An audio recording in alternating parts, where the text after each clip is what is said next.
you. And then I will begin what we call affectionately within the senior administrative team around the horn, where we do this in our team meetings often, where several folks have an opportunity just to kind of give updates on what's happening in their programmatic areas. So Josh and Ben and Kelly and Catherine and Neil and Nikki and Leslie, those 7 colleagues of mine that are here on this call, all have quick, no more than 5-minute updates to give you from their program areas that we think are going to be helpful as we close out the final 6 months of the school year. With that said, we are really 6 months away from commencement, so it's the year is flying by. When we're done with that, I'm not sure how long that's going to take. We will then open it up to Q&A. So there'll be an opportunity for any questions that you all have as parents and guardians. My whole team will be here to answer and respond to them as we can. So that's the agenda for today. Let me begin with a few of my thoughts.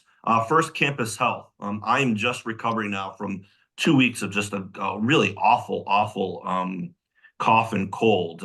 Not COVID, continued to test, but we often talk about this being cold and flu season. I'd actually like to rename it to cold, flu, and COVID season. Yesterday, we had 8 members of the faculty and staff. That's nearly 25% of our teaching faculty out yesterday. A couple with COVID, several with cold and flu-like symptoms, one on bereavement.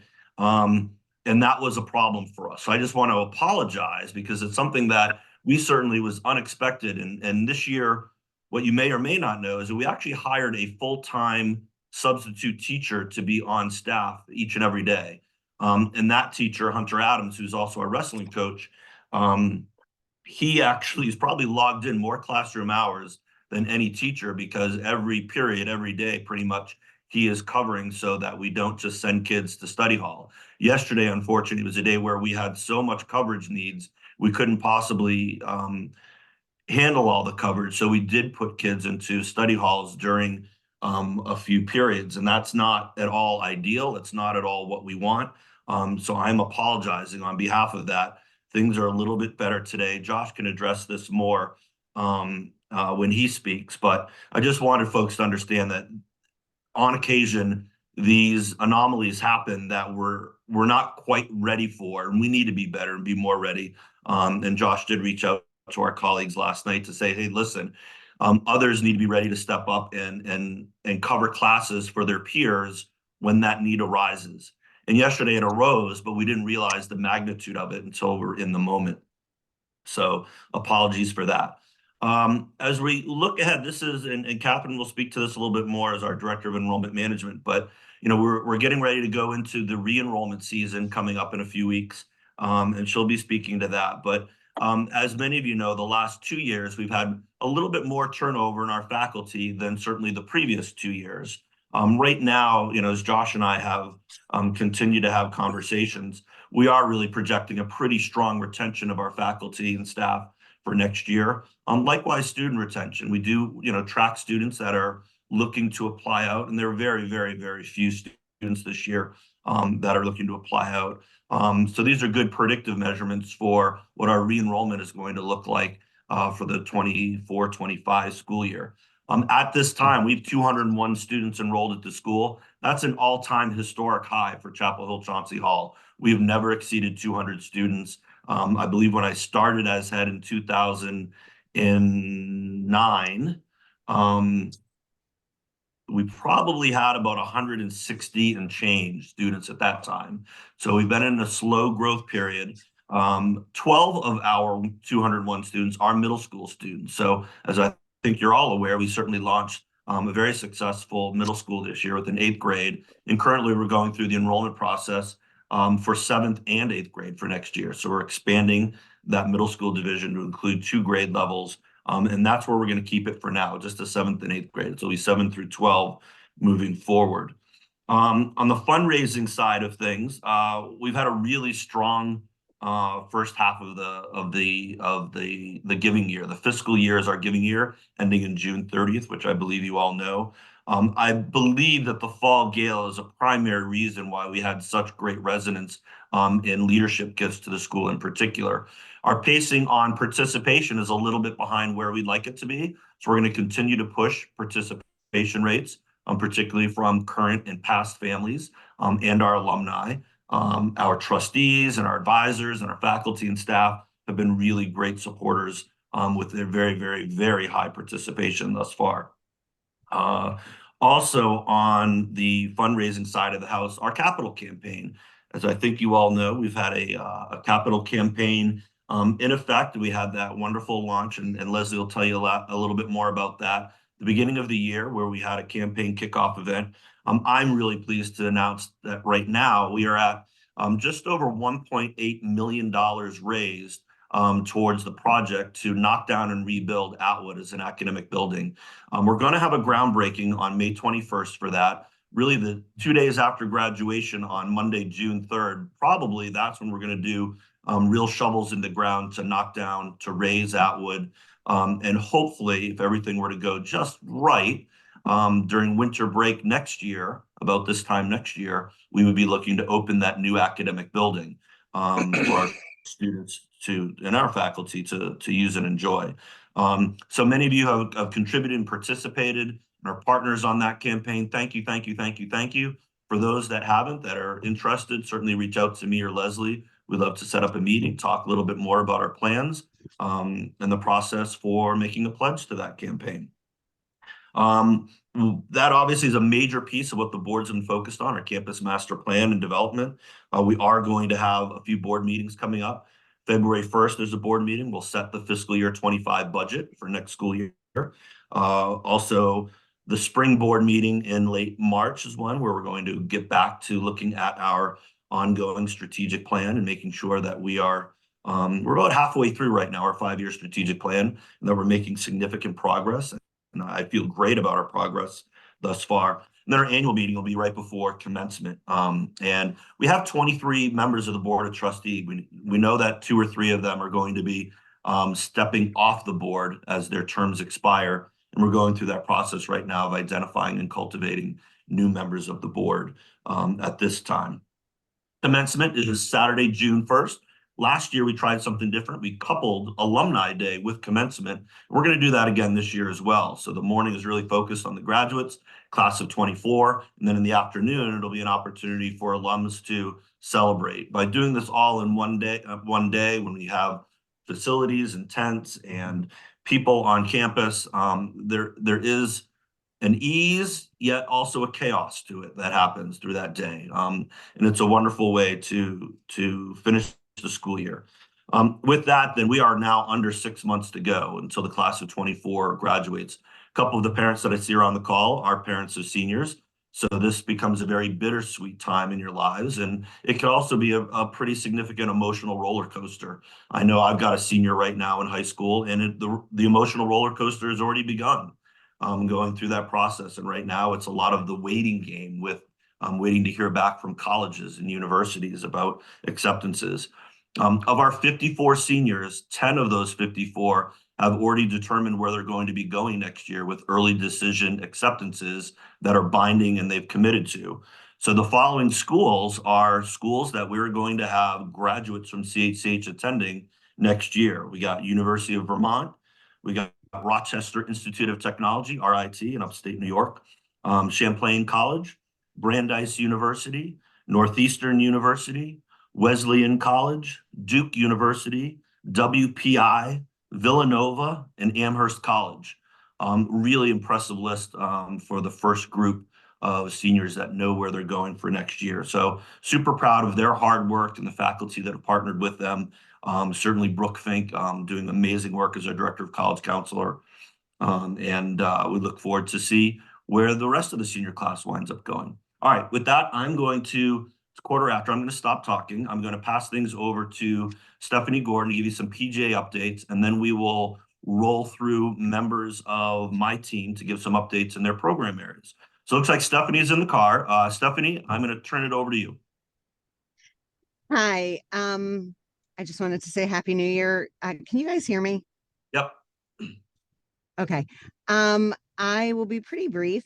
We are really excited to be planning two upcoming events in January. The first one is a coffee and conversation, which is coming up on January 25th. It's at 8 a.m. in the morning in the Learning Commons. And the topic of conversation is pretty important. It's academic programming, it's courses and enrichment.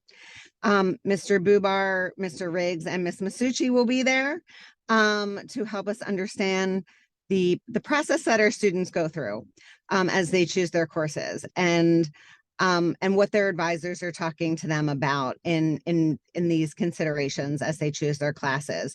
I think it's just really helpful as parents to know really what our kids are thinking about right now as they're talking to their advisors, so that we can better understand all of the things that they have to take into consideration. So again, it's January 25th.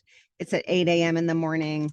I forget, Lance, maybe you can remind me, are those recorded? And then Oh, yes. Not only are they recorded, Stephanie, but sorry, Matt Soul, I failed to mention that this is also being recorded today. So full disclosure, we're recording this and we will make this available to all the parents and guardians, of course, so that they can watch it on their own time. Sorry, Stephanie.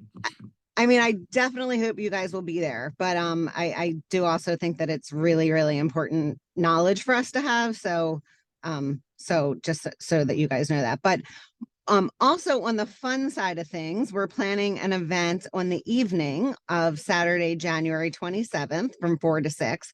This is the first ever that we're planning an event like this. It's actually a community event, and we're going to do it with parents and students. So we're going to have a table tennis tournament and a student ensemble performance. So please come out with your kids and play table tennis. Maybe we'll do some parent kid teams, maybe we'll do some just parent guardian teams, maybe we'll just do some kid teams, who knows. But I think it'll be a lot of fun, and then we can also hear some awesome performances by our students. Also, just in this time, definitely recommend looking out for some PGA grade representative just for your grade events that might be taking place. And if you have any grade pertinent questions, to reach out to your grade reps. And if you have additional questions, Emily, who is on this call, Emily Saunier, and myself are very happy to answer any questions. I just want to mention I'm going to leave because I have class to run into, but just thank you so much for your time and have a great day. Thanks, Lance. Thanks, Stephanie. Yeah, she mentioned that rock and roll table tennis is what we're calling it. And this is just a community event to bring together parents and students, faculty, staff in our gym. We're going to try to transform the gym the way it looks and feels. I am awful at ping pong. And I'm not supposed to call it ping pong. I guess it's table tennis is the official Olympic sport. And we actually have a gym rental every weekend that is a table tennis rental. So we have all these tables that are here on site, and these really amazing table tennis players that come in on the weekends and play. Very impressive. I am not good. It's not really a tournament.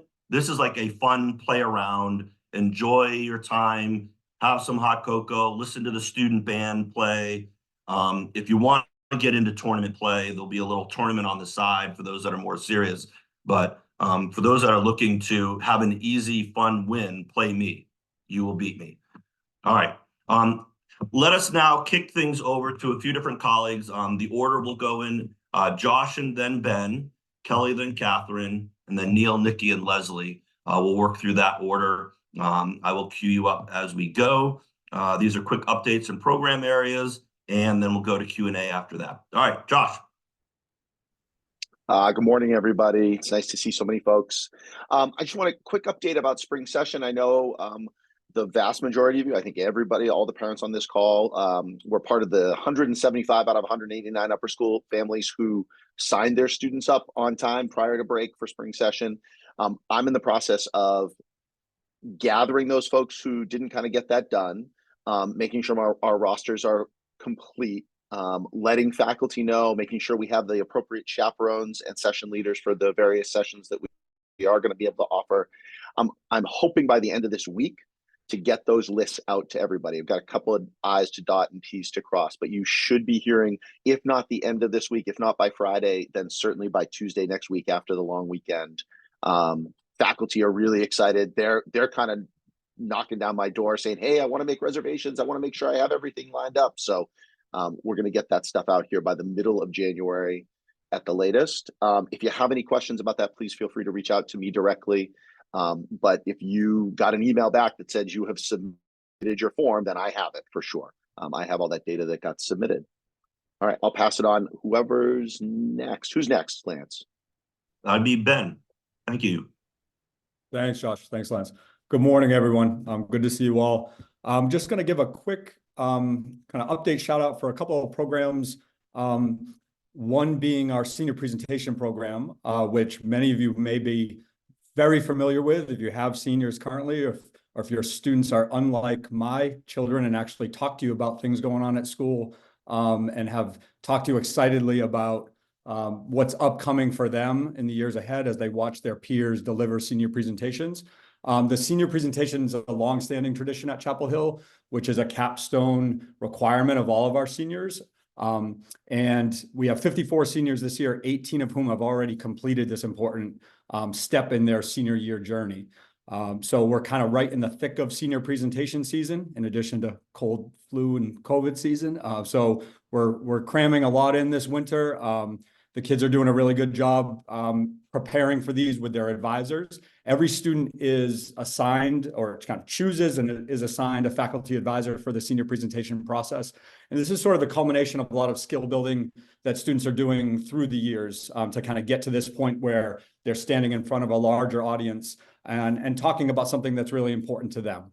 So this is really, for our faculty and staff, for our community, a really important kind of rite of passage and a really kind of special moment for us in our ebb and flow of our weekly routine to sit in the assembly hall and to listen to our seniors talk about their journey to this point.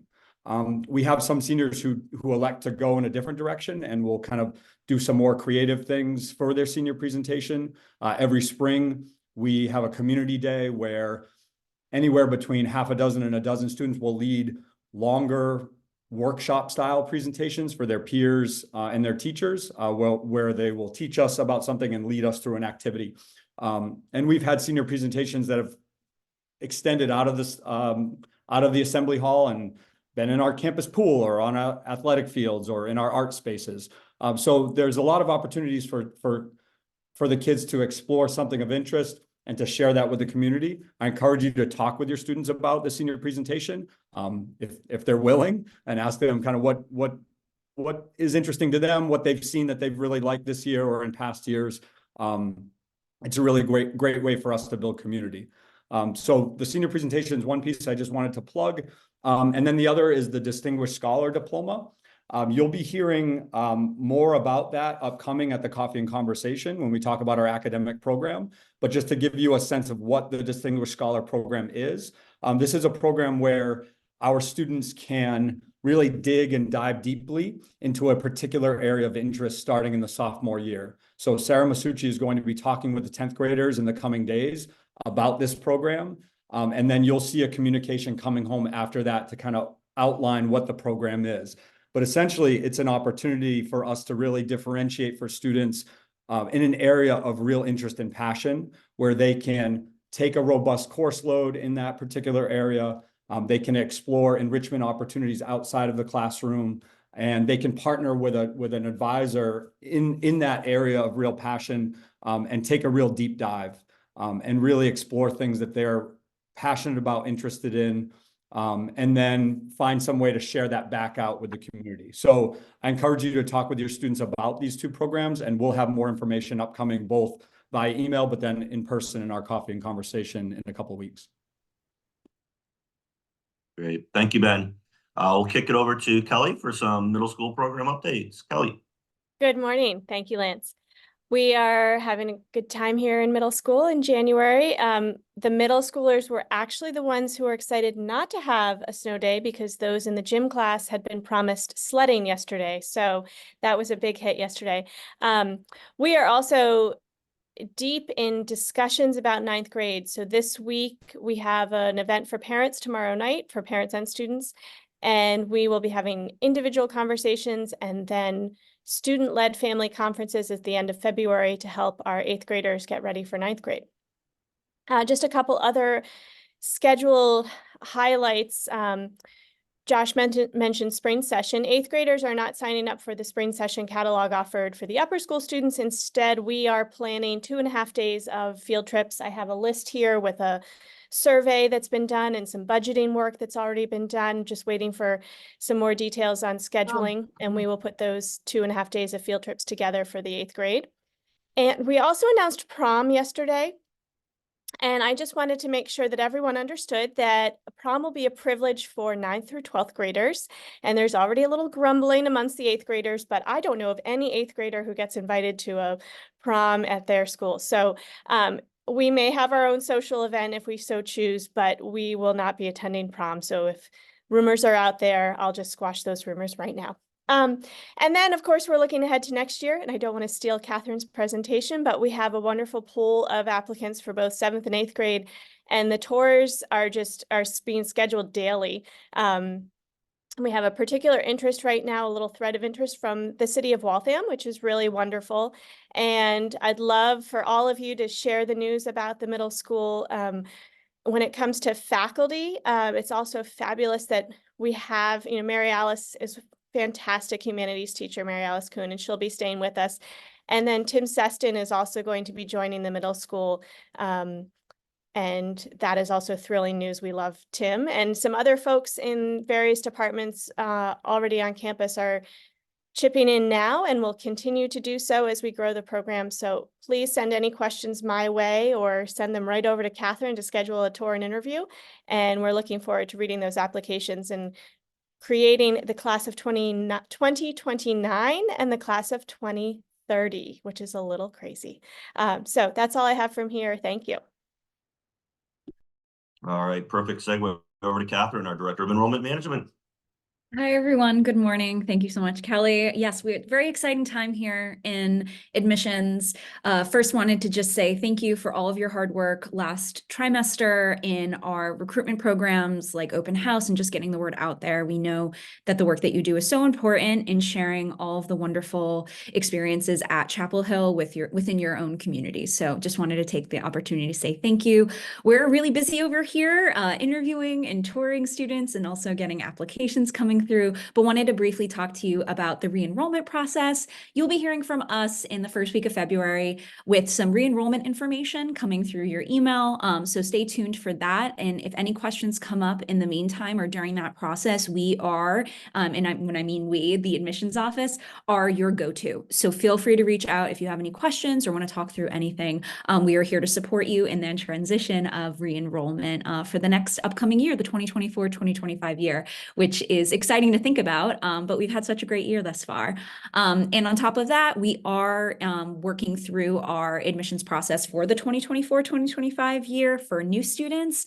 Our application deadline is next week, January 15th. So if you do have any friends and family who are interested in learning more about Chapel Hill or applying, feel free to share that information, send them over to us. We're happy to talk to them and share all of the great information about our school, but our deadline is coming up. So we're very excited to be looking at those applicants, not only in the middle school, as Kelly mentioned, but also in the upper school. And to mention what Lance said with that historical enrollment, we're just really excited to keep on that growth trajectory of having so many wonderful students be part of our community. But again, if you have any questions about re-enrollment, feel free to reach out, but you should be hearing from us the first week of February. Thank you. Great. Thanks, Catherine. So I mentioned early on, one of the hits of the fall was the immense resonance we had during the fall gala for faculty, for parents and guardians in support of health and wellness initiatives. As a result, we've actually increased the amount of programming and the type of things that we're doing this year. And I'd like to kick it over to Neil Hagan, our Director of Counseling and Wellness, who will tell you a little bit about what we're doing and what more we're doing now with that additional funding. Beautiful. Thank you, Lance, and good morning, everybody. And thank you to all of you, and thank you to anyone and everyone who contributed to that fall fundraiser, because as Lance said, it has allowed us to really expand our wellness programming. A lot of you know that this year we've launched an internal wellness education series. Every student at CHCH gets 6 or 7 lessons taught by me or someone on my staff, focused on some proactive work to help them develop the skills they need to live a healthy, happy life. We did that with 11th graders in the fall. Tomorrow, we wrap up with our 12th graders. Our theme for the 12th graders is life transition. So in keeping with that, these last 2 lessons they're getting are focusing on financial literacy, and they're really engaged in it. And it's fun to teach your students about budgeting and managing their finances. They're really engaged. Right after that, we will start with our 9th graders. And simultaneously, our 10th graders will start a mindfulness program that we're piloting this year. We've contracted outside experts to come in and teach our 10th graders a 6-lesson sequence on mindfulness. A lot of that came from parents who were encouraging this kind of work. There's a lot of data and evidence out there suggesting how beneficial this can be for our students. So we're excited to partner with the folks at Inward Bound and see what kind of impact this can have for our students. About 2 months later, our 9th and 10th graders will swap. 10th graders will have their internal wellness series. 9th graders will have that mindfulness work. In the end of March, so our 11th and 12th graders aren't being excluded. We are contracting an outside expert to come in and speak to those 2 grades combined. Her name is Cindy Pierce. She's published a couple books. She's a comedian. She's a really engaging speaker. I got to see her present a few years ago to a similar cohort of 11th and 12th graders about life transition, healthy decision-making, relationships in this next chapter of their life. And she was brilliant. She talked about hard topics in a way that got students to listen and even laugh. So I'm excited for our students to get that opportunity. In April, we have our sex ed education that will be delivered to students in 9th, 11th, and 12th grade. Our current 10th grade cohort got this last year. In the meantime, our telehealth BIPOC support group is running nearly every week. We are getting consistent attendance. At the encouragement of some folks on this call a couple months ago, we opened that up to all students, not just boarders. It's open to day and boarders, to middle school and upper school students. And there's a handful of students who are showing up every week and really finding it quite valuable. We're excited for that. And on the counseling side of things, we are actively looking to recruit a couple of clinical interns to join our team next school year. We have partnership aligned with Boston College and with William James to have master's and doctoral level students join our team, bring a bit more diversity to our team and help support our students with the counseling work. We're growing, we're excited. I'm really proud of the work that our team is doing and really, really grateful to be a part of a community that continues to invest in this work. That's what I got. Great. Thank you, Neil. Nikki Turpin, in terms of our student life curriculum, what's happening in the DEI space? Hi, everyone. Hopefully I'm not glitching. I have a few, it seems like I'm paused and frozen here. So hopefully if that happens, I'm sorry. So much happening here. Our BIPOC Parent Affinity actually has launched this year, which has been great. We're still looking for some people to take over NeuroD for our parents. So if you are feeling like that's something you want to do, please feel free to reach out. I'm happy to walk you through the process. For student life, we had an amazing student life to kick off the year, teaching some students how to read Braille, something that most of us never have to really think about. But how is it to have to learn Braille, which is a complete, new experience for many of them. So they got to actually read the Constitution and also play a game of Uno, which is available in Braille. So that was really great for some of our students to be able to lean into and find out more about how did the system even get built. Henry led a really great programming, getting some books from the library and also showing them you can access this at the library just to take your own time with it and see what is it like to read Braille. Upcoming programs for Lunar are happening on the 18th, as well as some beginning programming for Black History Month. We have our upcoming affinity groups for our students. which will actually just be a great time to connect for them. One of the biggest feedbacks that I hear is that they just want to hang out. And so we've gotten some puzzles, some coloring sheets, and then a couple of games where they can just talk about New Year, New Me. What's my plan? What's my 4 goals? What are 5 things that I'm going to need to continue to do to keep myself on track, and to also just hang out as a community itself. And so we're going to provide them with that space and some things to do. Our sneaker ball, which is in honor of Black Month, is going to be kind of tied into Winter Carnival this year. So it'll be a great way for our students to just show off their favorite pair of kicks. We're inviting CSW to join us, which was another request from students, is to have one other school kind of come in and hang out. So we'll have like a little food area, some games again, and then a dancing and a DJ area. And we're continuing the DI office to visit classes and evaluate how we are doing in terms of equity and diversity within our rooms. And there's a lot more information about that will be in our second of the charge, which is our DI newsletter that comes out at the end of every trimester. So if you're looking to find out what's going on in classrooms, that's a great place to go and check out exactly who's doing what in each of our subjects. Fantastic. Thank you, Nikki, so much. Leslie Jacobson-Kay, our director. Our chief financial officer, our chief advancement officer. Leslie, what is happening in the world of advancement? In the world of advancement, so first of all, just one quick addition to what Stephanie Gordon shared about the January 27th rock and roll table tennis event, is that it's free. It's a community event. It's free. There's no cost. We do ask that you sign up and let us know so that we have enough hot chocolate and we have enough space for everybody to hang out if you don't want to play paddle tennis, but there's no cost to it.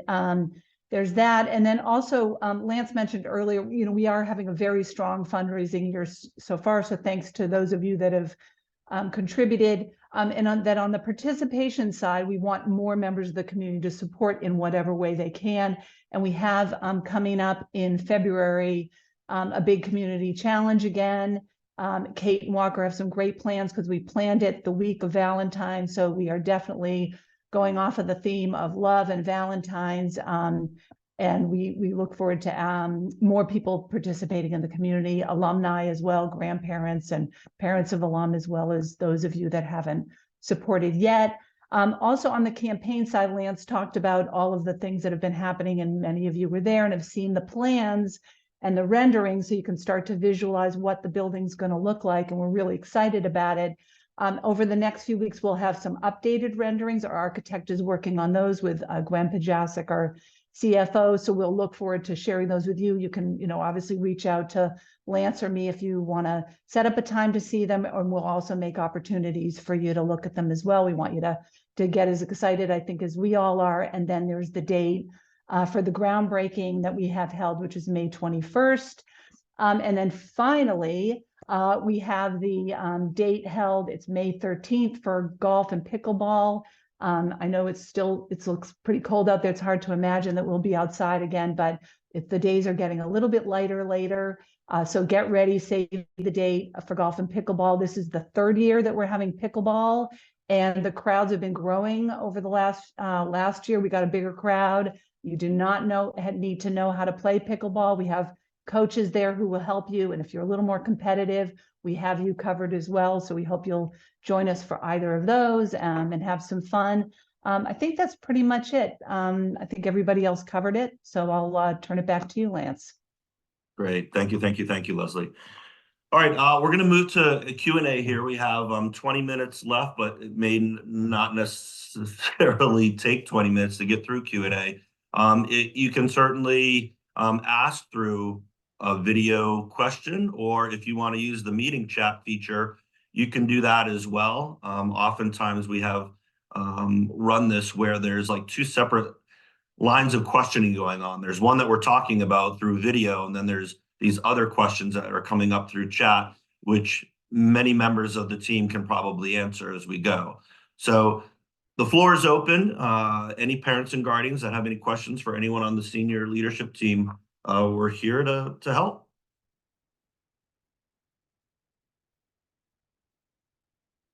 I will say there was one question that I had, a private meeting chat question over the last 20 minutes from one parent, which was, is it possible, Lance, that you can increase the messaging to the family community as well as faculty staff, I suppose, about the importance to stay home when you're sick. So Julia, who is on this call, she puts together our newsletters, compiles them together each and every week, and they come out, of course, Thursday afternoons. Julia, we were really, really adamant during our 2 COVID years to make sure that each and every week we're putting out special messaging about the importance to stay home if you're sick. I'm going to ask us right now during this particular cold, flu, and COVID season that we get that messaging out in the newsletter on a pretty regular weekly basis to remind people. And I'm the worst at this. Like I have motored through the last 2 weeks, even though I've been ill, when I probably should be working from home rather than bringing it into Morgan Hall. So it begins with me, and I apologize for that. But that one parent is absolutely right. We need to make sure that our kids and our faculty and staff are not bringing stuff that they're going to be sharing and making a larger group of people ill. That is not a recipe for success for a school community, as you know. So that's one piece.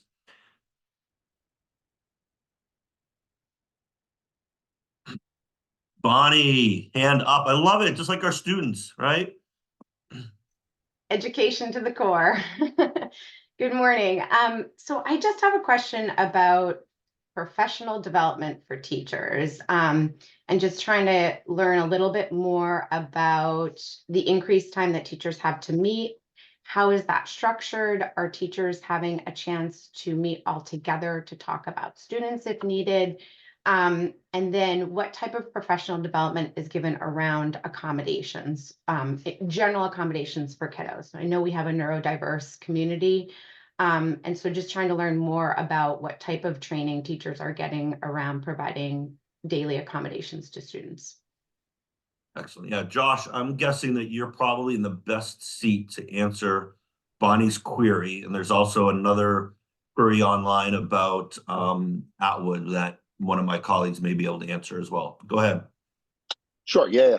Bonnie, that's a great question. So if parents don't know, the meeting time on Wednesday mornings essentially alternates. So our academic departments will meet 1 week, and then our grade level teams will meet the next.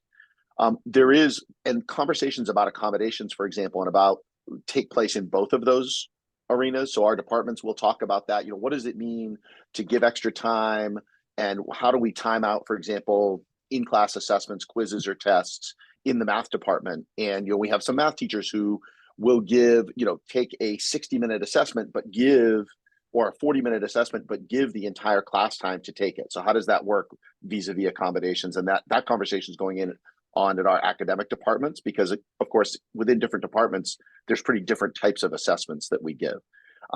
The conversations about individual students are more typically happening during the grade level team meetings that happen every other week.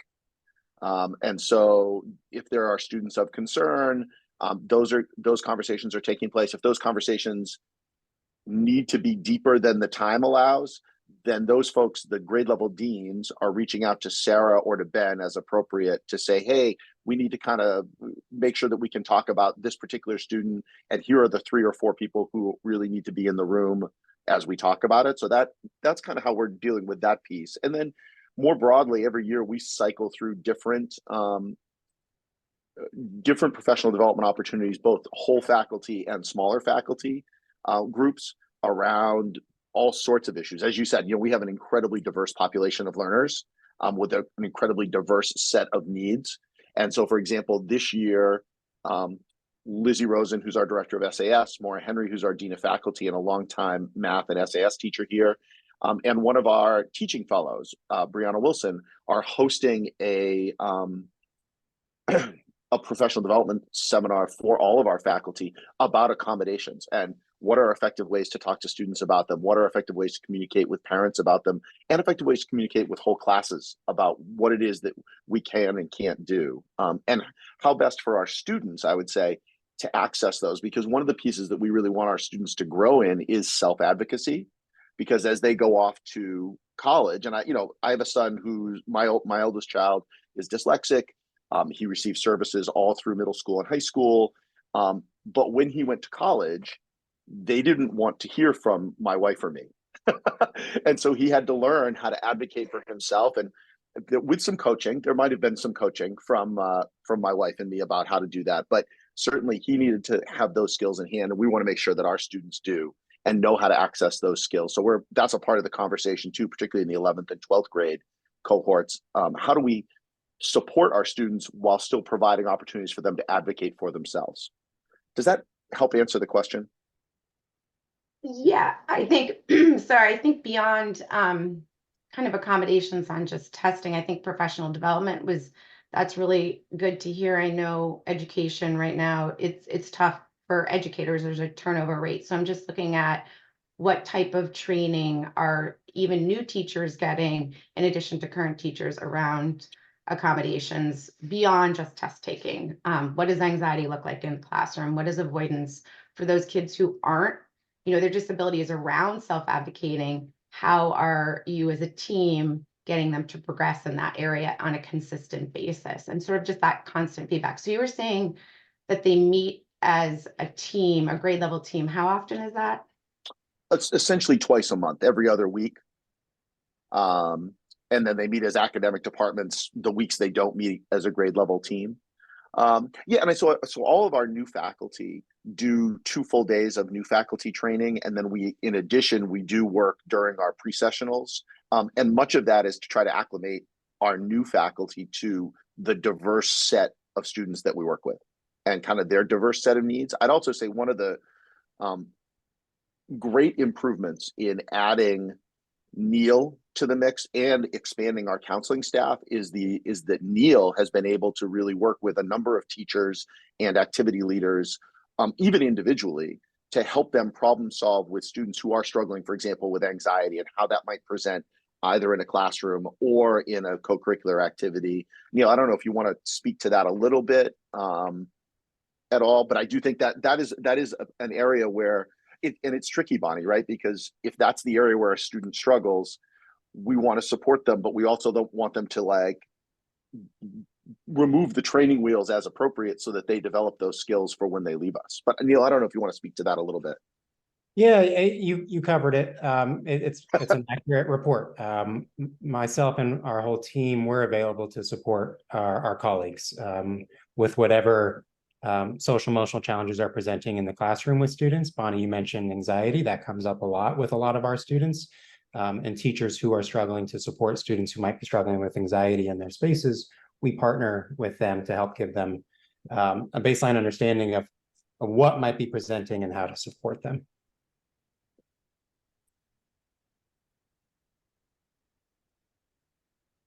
Yeah, I don't know, Ben or Sarah, if you'd like to kind of jump in and add anything to that. I don't know if my answer, there may be other pieces that would also help kind of answer the question that I didn't add in. Sure. I mean, in addition to some outside PD opportunities that we sort of, like Josh mentioned, cycle through and folks go to from year to year that we feel like are really valuable. I would say just prioritizing, in addition to those formal meeting times with grade level teams, really prioritizing collaborative time for our colleagues, in particular for our colleagues who are newer to our community, not necessarily new to teaching, but new to our community, to be able to work with folks that have been here for a while and have a better sort of pulse of our student body, is really at the heart of what we do around professional development. So, while some of these are pretty formalized, there's a lot of informal PD happening day to day, and a lot of collaboration that really aids our newer faculty as they get to know our community and our students.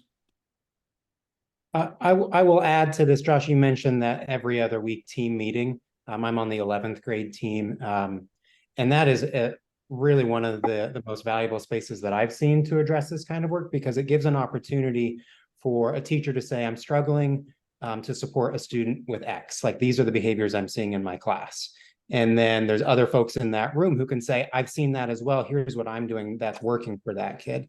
And it gives us a chance to collaborate and help make sure that when one strategy is working in one space, we can translate it to others. And just quickly, like, we've talked a lot in recent years about how we've sort of improved our ratios with advisory by expanding those grade level teams. But what that also does is add expertise like Neil's and other sort of staff members to those grade level teams to be able to again, like collaborate in that time and really give a broad perspective on student support.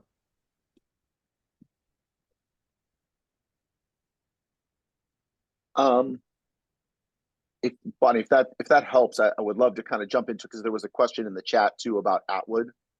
Yep.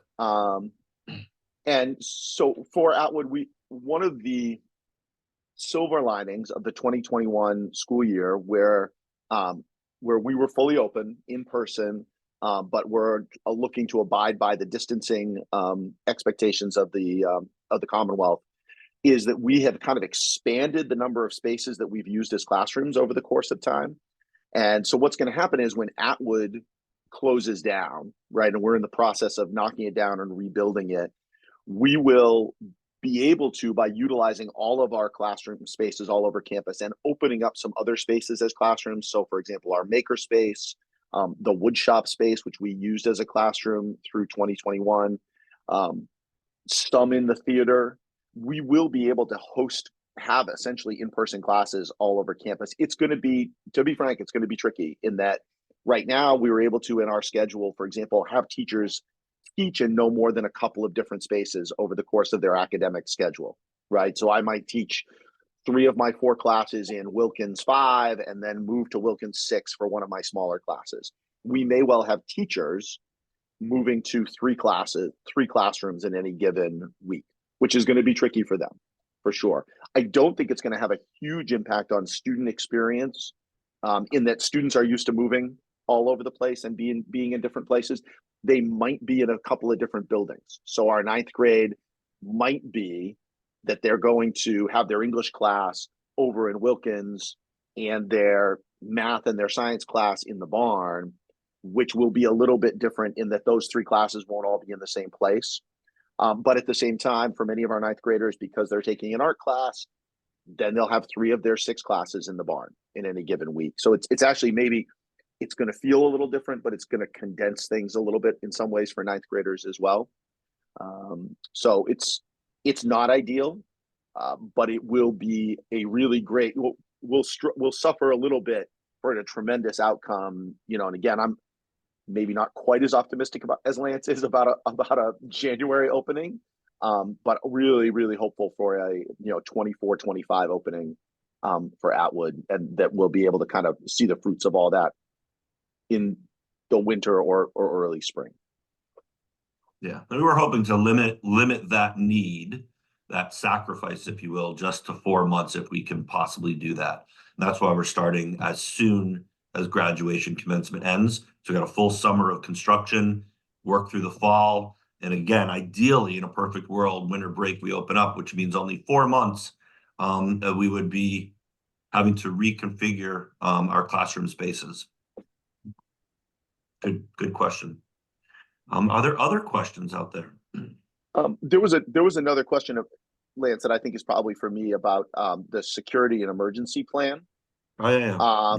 Yeah, and so Avery, we have a pretty wide-ranging security and emergency plan that covers, I would say, broadly covers just about anything that might happen, from some sort of community issue. I've been here. This is year 23 for me. So early in my tenure here, living on campus, there was a gas leak in Waltham, and they shut down the entire town. And so we were able to respond to that. That fell within the parameters of our emergency plan.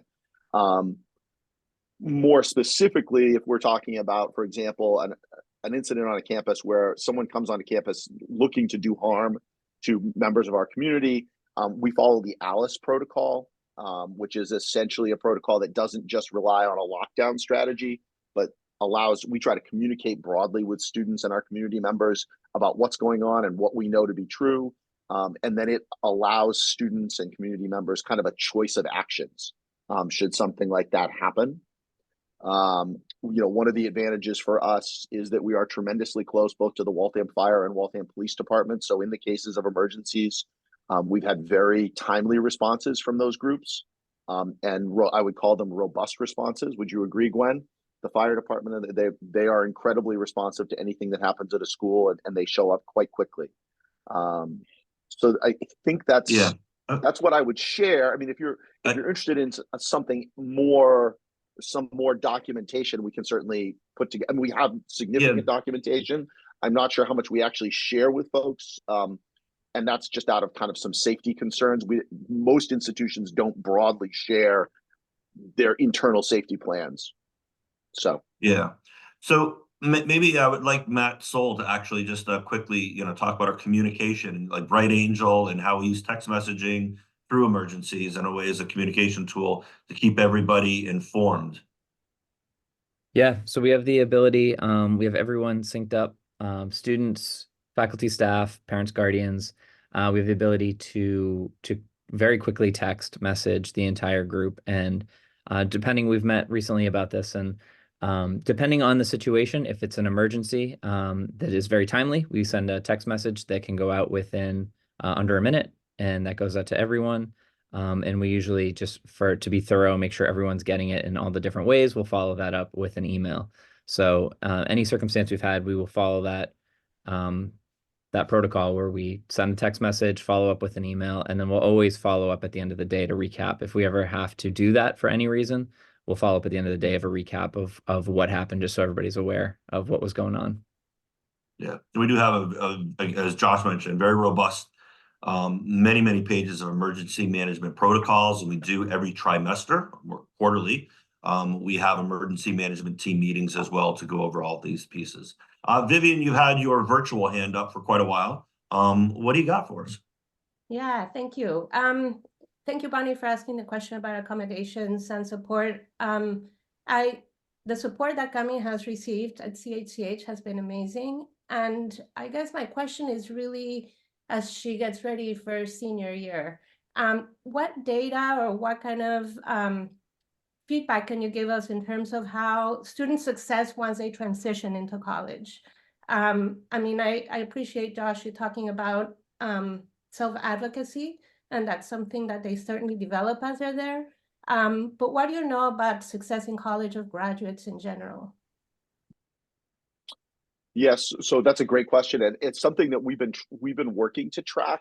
To be honest, our ability to track that data is pretty compromised. So, for example, we began to look to track that data a couple of years ago, and there were students that graduated 4 years prior who we knew had graduated from college. Right? There's one young woman in particular that I know. She had graduated from Tulane, and she'd left us, gone to Tulane, graduated in 4 years. I had seen, we were friends on Facebook. I had seen the posts of her graduation party on Facebook. But when you went into the national clearinghouse where all the data is kept, it only listed her as ever enrolling at BU. And she had enrolled at BU for a summer course.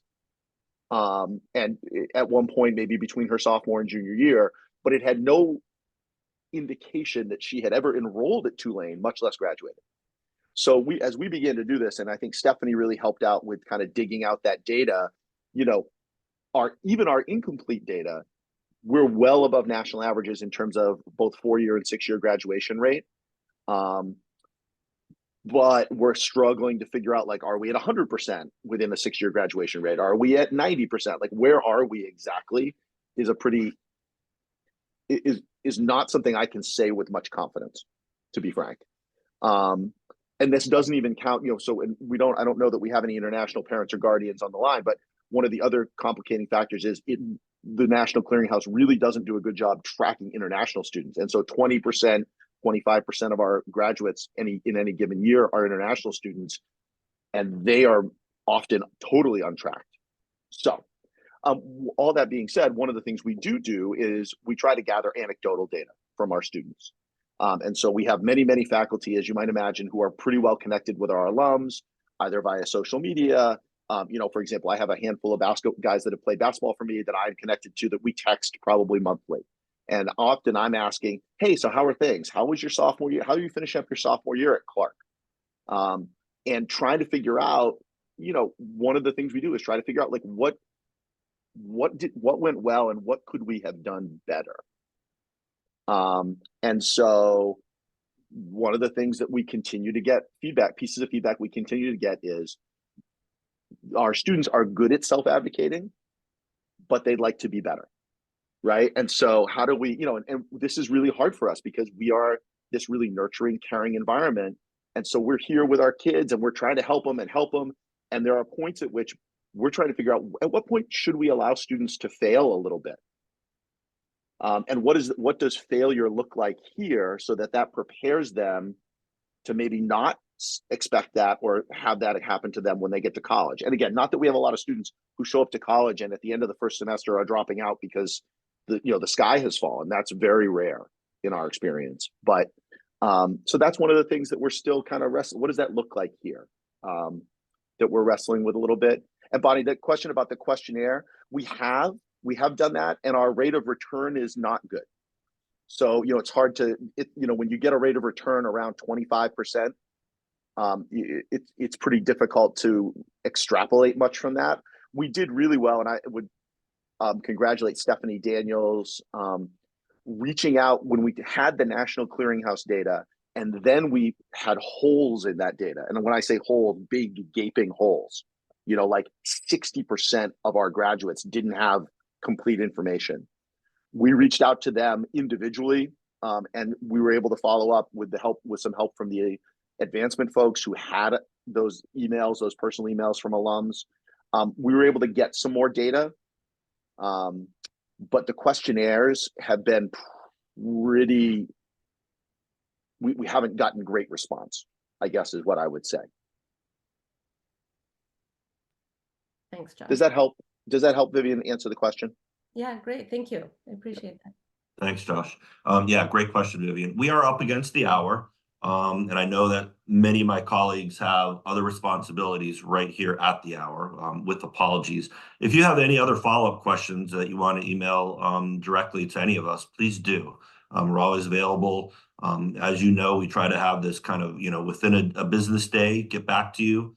Even if it's just to say, I got your message, I need to do a little bit of research, and then I will give you a more thorough response.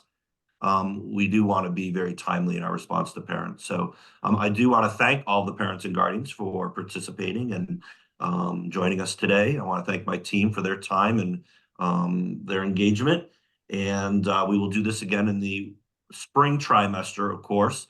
And we got Winter Carnival coming up in a couple of weeks, and I hope that your kids will enjoy that very much as well. All right, with that, thank you so much, and let's have a wonderful 2024. Bye.